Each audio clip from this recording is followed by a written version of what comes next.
রক্তের বদলা রক্তই হয়। অনেকেই আমরা শরীফ ওসমান হাদী হইতে চাই, তার জন্য আমরা এইখানে আইসা দাঁড়াই, কিন্তু ততক্ষণ পর্যন্ত আমরা শহীদ ওসমান হাদী হইতে পারবো না যতক্ষণ পর্যন্ত আমাদের এই অন্তরে আমাদের এই ধরনের চিন্তা ভাবনা কাজ করবে যে আমরা শহীদ ওসমান হাদীকে যারা খুন করেছে, যারা হত্যা করেছে, তারা আমাদের থেকে অনেক শক্তিশালী।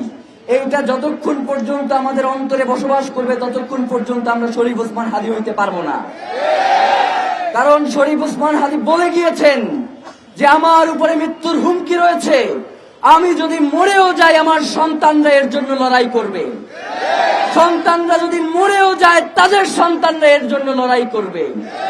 বাংলাদেশে ইনসাফ কায়েম করা পর্যন্ত যুগ থেকে যুগান্তরে এই লড়াই চলবেই চলবে।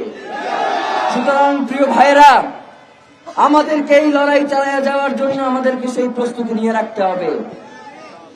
আমরা বারবার রক্ত দিব না, রক্ত আমরা বহুবার দিয়েছি।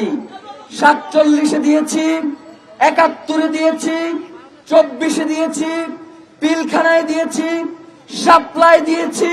শুধু কি আমরা রক্ত দিতেই থাকবো?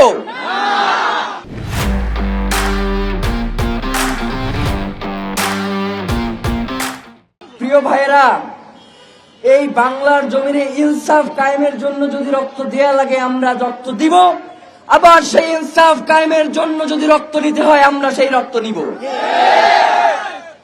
রক্তের বদলা রক্তই হয়।